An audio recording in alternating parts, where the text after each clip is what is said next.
wá Gani wá dalẹ̀ Yorùbá rú pé níbi tó dá ilẹ̀ Yorùbá jẹ́ tó bàjẹ́ dé ó pààyàn lẹ́kọ̀ọ́ ó pààyàn lógùn ó pààyàn nìbàdàn ó pààyàn lóhùndó ó pààyàn káàkiri ó pààyàn lọ́wọ́. bàbá yẹn ní òun wà lára àwọn tó tẹ̀lé lọ sí Ọ̀wọ̀. ó ní over 75 people ní èdè ẹ̀mí ọmọ Yorùbá ní Gani waste. over 75 ẹ̀mí ní Gani Adams Ganiyu Adamu tí ọmọ Yorùbá dẹ̀ dákẹ́ látijọ́ tó ń dààmú Yorùbá. ìdààmú yẹn ti padà sórí gbogbo ẹ̀yin tẹ́ bá ń tẹ̀lé lẹ́yìn. ṣùgbọ́n mi I will never attack any one of you torí ẹni tẹ́mi ò bá ti mọ̀. Gani ọ̀gá yín mọ̀ pé mo mọ̀ dáadáa. ò jẹun èpè sanra ní Gani tó ló ń wá intelligent òun wà àánú àbọ̀ ṣé mò ń bí léèrè ta ló kọ́ Gani ní ogun jíjà that make him reject the work of a trainee police officers. òfò ní gbogbo yín máa ṣe òfò lẹ́yìn àti Gani yẹn máa ṣe nílẹ̀ Yorùbá ẹ máa pa Sunday gbẹ̀yìn ni. no more room for Gani.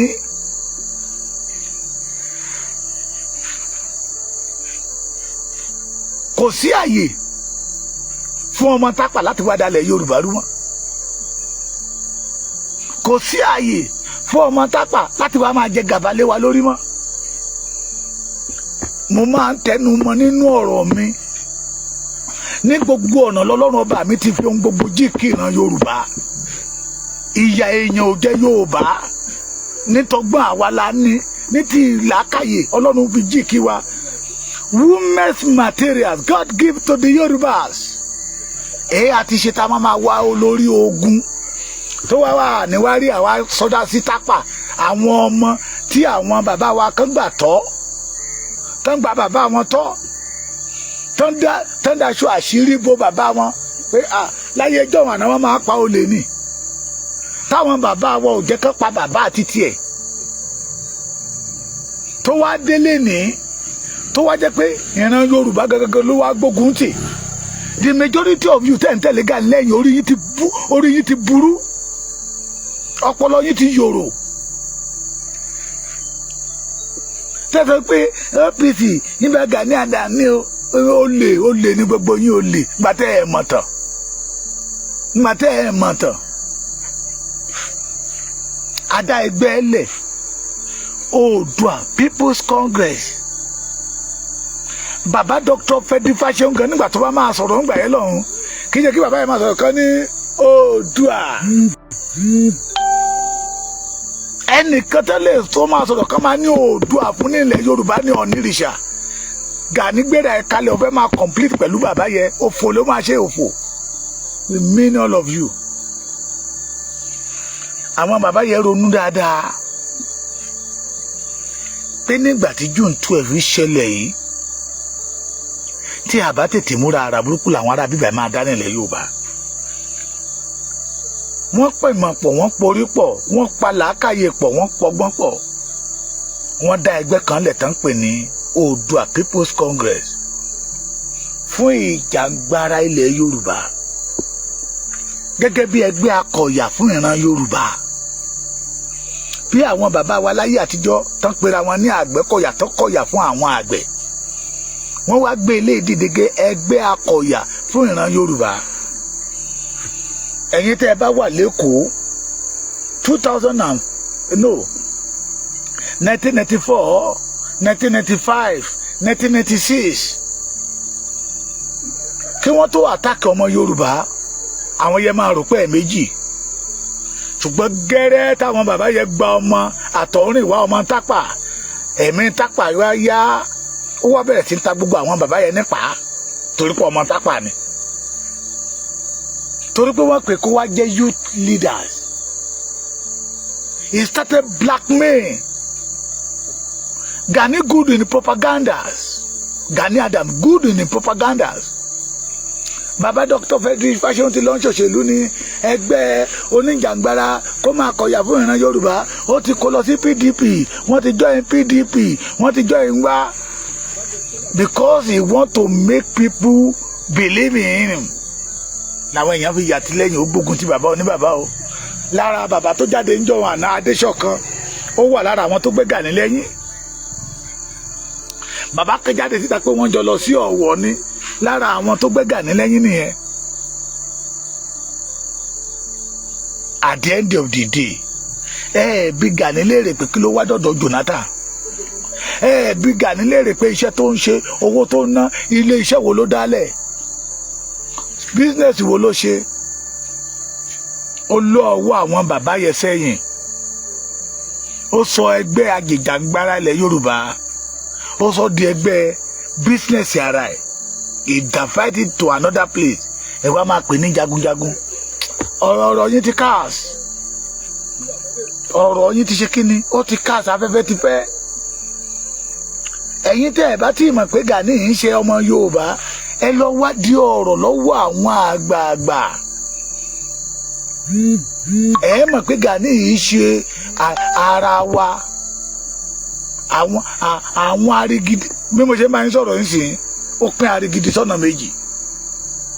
Ìgbà tí TB Joshua wà láyé, a máa rà tí ọmọ àlè ọmọ àtọ̀rìn wáyé tó fojú TB Joshua rí.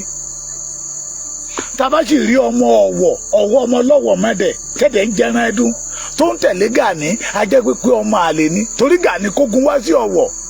Ọlọ́run ló ní kí àwọn ọmọ Ọ̀wọ̀ palace boy kan ṣàpù ju Gani lọ.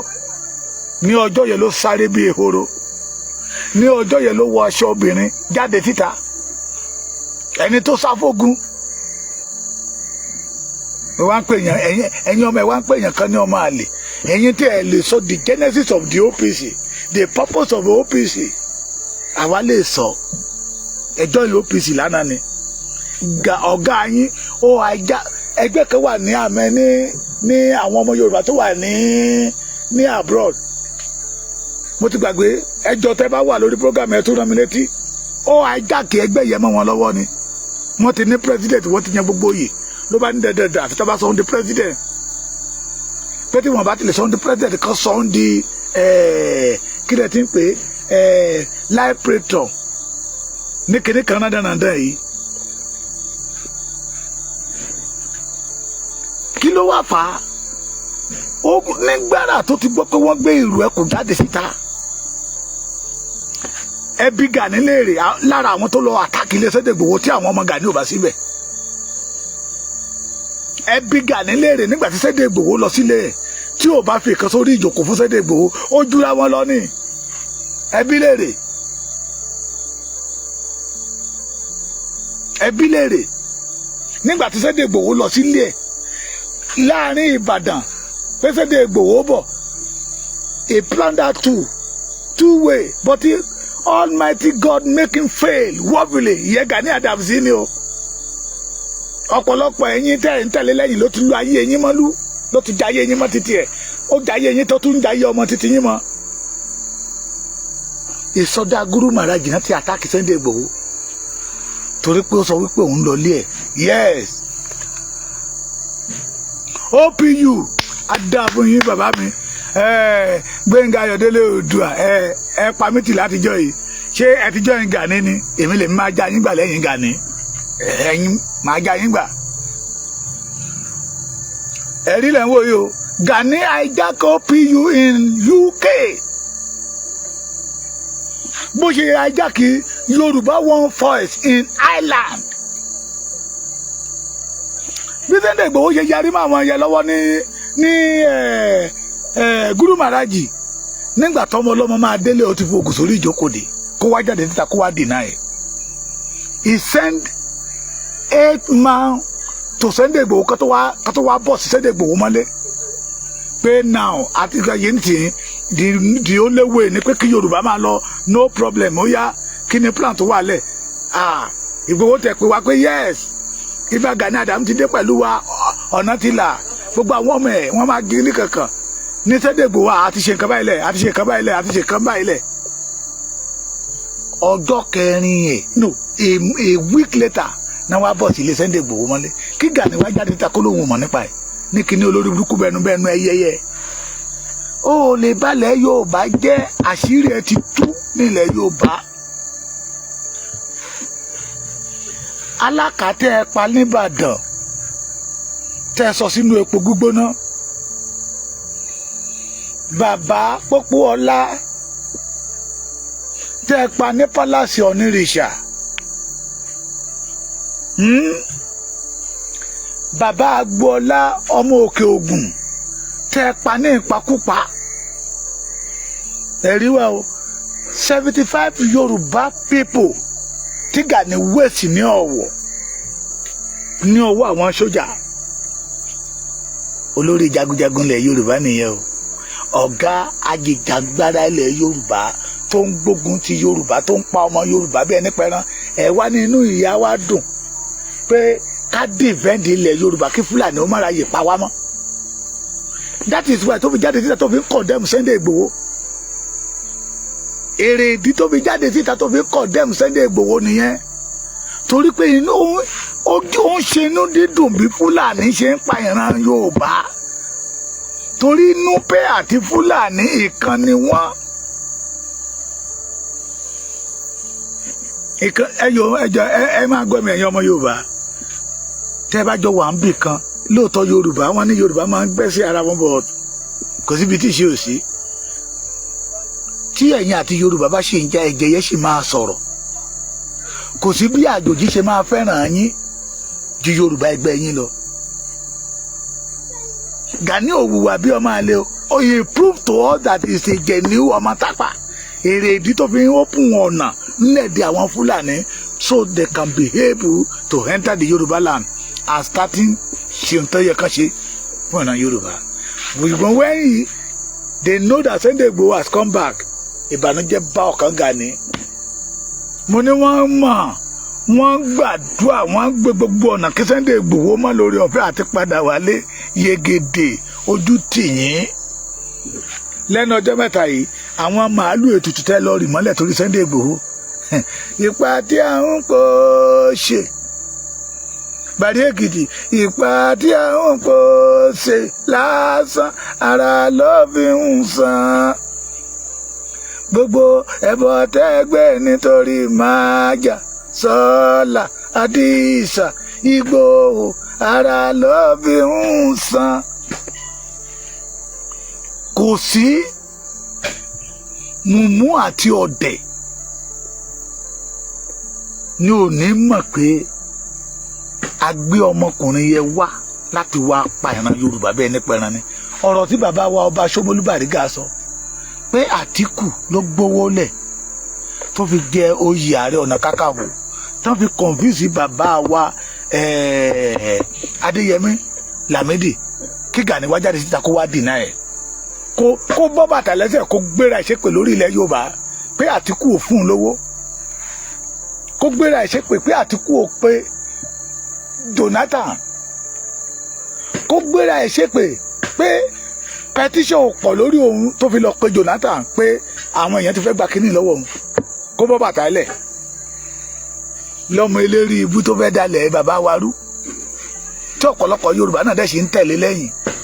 I'm not a bastard. Mi ò fọwọ́ sí júwèlé bàbá mi. Mi ò kógun jayé, mi ò kógun lọ sí Ìpotì rí. Mi ò kógun lọ sílé ìyá mi rí, sílé bàbá mi. Gani kógun lọ sí Arigidi to show that he is not a genuine ọmọ Arigidi.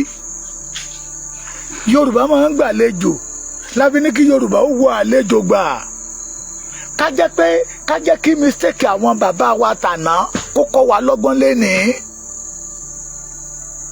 Ẹ̀yẹ wo kárìn kápọ̀ yíyẹni ẹ jẹ́ káwọn náà dúró mẹ́yọ́ yẹ lọ́dún mẹ́kẹ́ kẹ́ múlẹ̀ kẹ́ máa roko lọ.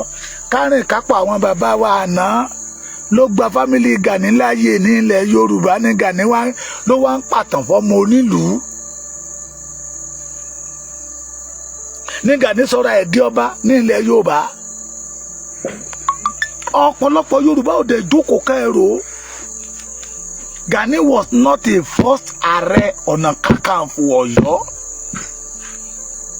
Kó má bàa bí àwọn ọmọ Ọ̀yọ́ nú Ààrẹ Ọ̀nà Kakanfò ilẹ̀ Yorùbá.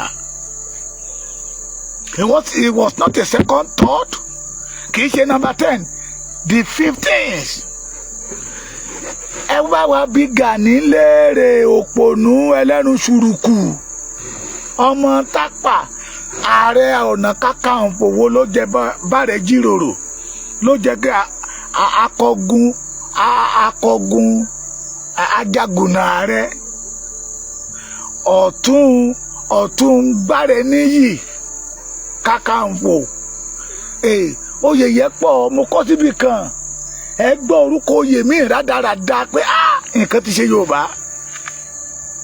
àwọn ààrẹ wo ló jẹ orú oyè bẹ́ẹ̀? àyè gba Tápà ó kọ́ lé ègúnú mọ́ wa lára.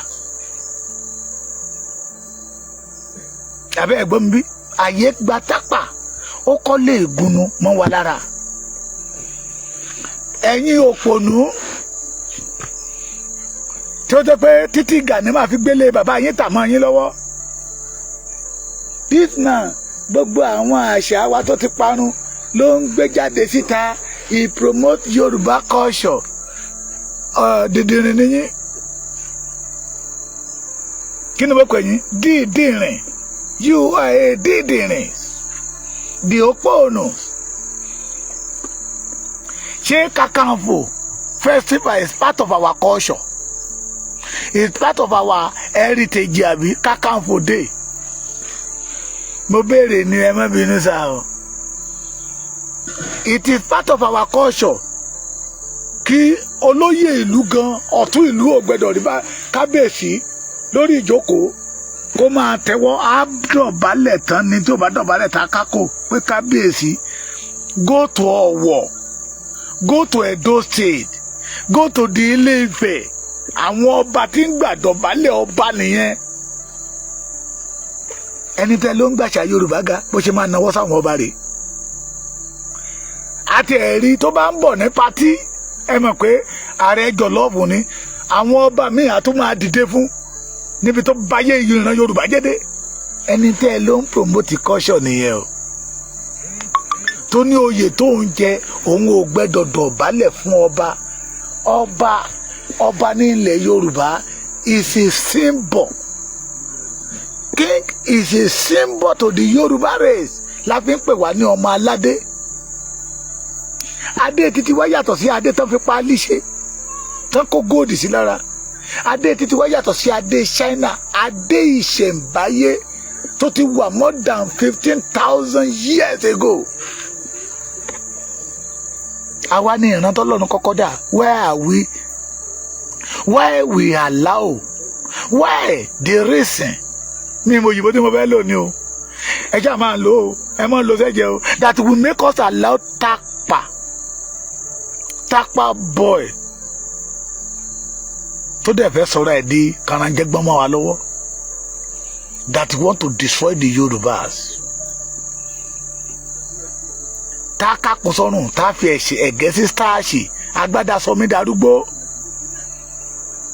tá a máa sọ wípé oyè tó ń jẹ ojú oyè ọba lọ ní ilẹ̀ Yorùbá ara ló máa pa gbogbo yín pápátá tẹ́ ẹ̀ bá dẹ́yìn. ẹgbẹ́ ìrù ẹkùn ti dé. ìrù ẹkùn belong to ojúlówó ọmọ ọkọ Yorùbá. Sunday Igboho mà tún gba yìí lánàá o. láti àná mo ṣe ń wọlé ni o. gbogbo gbàtẹ́ rí mi tí mo ṣe program lẹ́ẹ̀kan tí mo ń láàgùn nu mọ́tò ìrìn àjò ni mo wà. ìrìn àjò láwa yìí o. ọ̀la inú kan ló gbé wa délé. ibi tí a ti expect pé they can call us pé ẹ máa bọ̀ ẹ gbẹ́dọ̀ ṣe kínní lẹ́yìn wa. ṣé ẹ ti yọ wá kò nínú Yorùbá ni. àwọn ẹlòmíràn kò wà pé ṣé àwọn ò ṣe Èkìtì mọ́ ni ẹ̀ ń ṣe kaba ẹ̀ gbẹ́dọ̀. àwọn tó jẹ́ pé à ń bẹ̀bẹ̀ tẹ́lẹ̀ ká tó rí. àwọn olókòtò wa ń bẹ̀ wá báyìí pé this thing belong to all of us. It is because why? The Ghanaians has spoiled the name of OPC. Turn OPC to another thing in Yoruba land.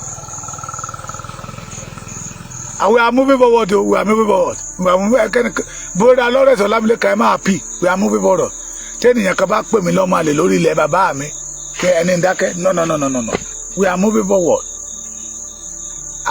Wọ́n ní nígbà tó pè ẹ́ bẹ́ẹ̀ ṣe jáde síta dídákẹ́ tí àwọn bàbá wa dákẹ́ lánàá ló gbé wa dé orúkọ tá a wà yìí. ẹ ṣàfi wọ́n lẹ̀, ẹ fojú fò, ẹ fojú fò. Àwọn bàbá wa ń fojú fò, àjòjì ń gbalẹ̀ mọ́ wa lọ́wọ́. Àwọn bàbá wa ń fojú fò, ògo wa wọ́n dẹ̀ ń sọ́ di nǹkan míì mọ́ wa lọ́wọ́. Àwa ò ní fojú fò. This is part of the moving forward of the Yorùbá race. Tó bá dọjọ́ ọ̀la, kò ní sí àyè fún àtọ̀húnrìn wa, àwọn ọmọ àgbétọ́, àwọn ọmọ tápà, àwọn ọmọ núpé, kó wọn máa fẹ́ lá, kó wọn máa sọ̀rọ̀ di èèyàn pàtàkì ní ilẹ̀ Yorùbá. Maybe the majority of you did not know that èpò nínú àlìkámọ̀ ní Gani jẹ́ nínú ilẹ̀ Yorùbá. Èpò gidi pọ́nbélé ní Gani. Bẹ́ẹ̀ bá kó ènìyàn 15 ńlẹ̀, agbára kákálẹ̀ máa fi rí 1.5 tó máa sọ̀rọ̀ Gani dáadáa. 1.5 tó bá sọ̀rọ̀ Gani dáadáa, irú ìrònú ìborùn ni wọ́n. Ajẹnilẹ́sẹ̀, agbẹ̀tọ́ ẹlẹ́tọ̀ lọ́wọ́ ẹlẹ́tọ̀, ayínilọ́wọ́ gbà, adalé onílérú nírú àwọn 1.5 yẹ. So ẹ wá ní kádàkẹ́ ká máa wòran. We must let the Yorùbá and unborn àwọn generation tó ń bọ̀ kan bá lẹ̀ pé ọmọkùnrin kan wà o, Gani Adams ló ń jẹ́, ọmọ tápà ní, torí pé ó pẹ́ ní ilẹ̀ Yorùbá ló sọ̀rọ̀ ẹ̀dín nǹkan míì ló mọ̀ joyè Ààrẹ Ọ̀nà Kakanfò. Àwọn bàbá wa rò pé ọmọ bẹ́ẹ̀ orí bẹ́ẹ̀dì ni náà máa gbé sórí bẹ́ẹ̀dì tán o, ló mọ̀ sọ wípé èmi fẹ́ mẹ́mọ́ ẹ fún mi ní tọ́bílà o.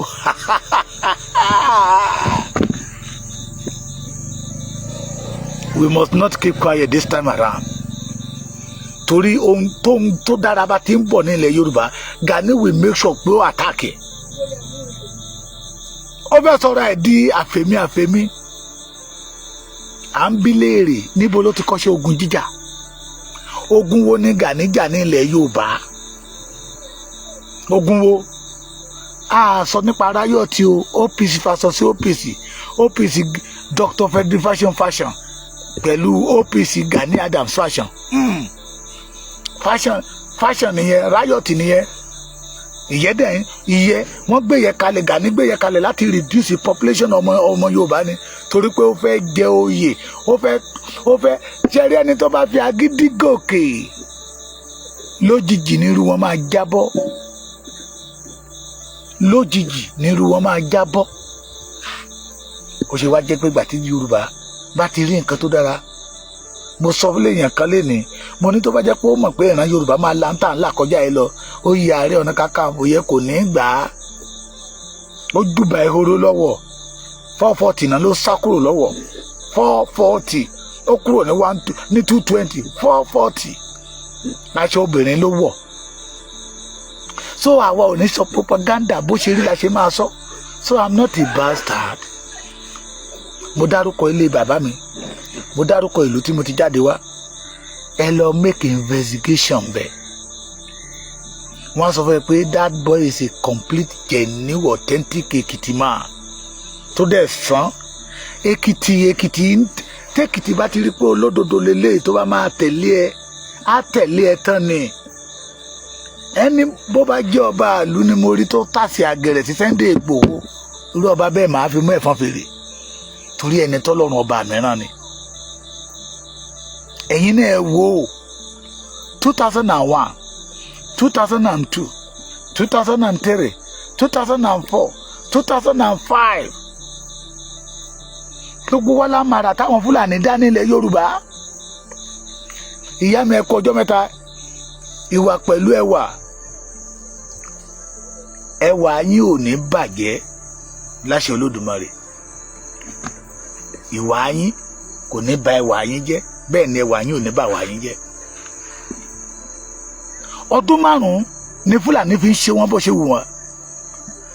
Gani máa ń travel lọ sí France tó tún lọ ń bá àwọn OPU ń bẹ́ẹ̀. Ó máa ń travel káàkiri lọ ń gba dọ́là káàkiri.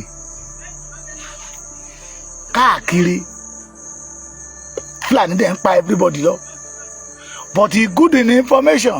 Mi àwọn náà ti ṣe mọ́mọ́ pé àkànmá ni sọ pé mi ò sọ nǹkan kan. Wọ́n ń bọ̀ o, power bike 50, power bike bíi 5 million náà máa kó wọ̀lú. Ọ̀yọ́ náà fẹ́ gbà wọlé, Ògùn náà fẹ́ gbà wọlé, orí Kwara yẹn ni wọ́n ní káàpù bẹ́ẹ̀ tó bá ti sọ yẹn tán, ará ilé mi máa dákẹ́ ni. But when the ojúlówó ọmọ ọkọ authentic genuine one, olú ọmọ Oòduà, the Àrẹ̀mọ Oòduà tó dé màmá mi now ajínigbé ajínipa dínkù nígbà tó ń gbọ́ pé Sunday Igboho dá èrò ẹkùn lẹ̀ most especially àwọn ará mo rí nínú àwọn ará Kwara tó pè mí tó sọ wípé ẹjọ́ ẹ má jìnnà sí wa ṣebí olóyè Sunday Igboho ti wá introduce èrò ẹkùn lọ́dọ̀ wa amúnibú ni ẹran bí yẹn ni àwọn ọmọ Ìlọrin tó ń bínú Gani ló fà á torí pé olórí burúkú ni ẹni títí ẹ ti jóná ni tó ń kóná mọ́ tẹni ẹlẹ́ni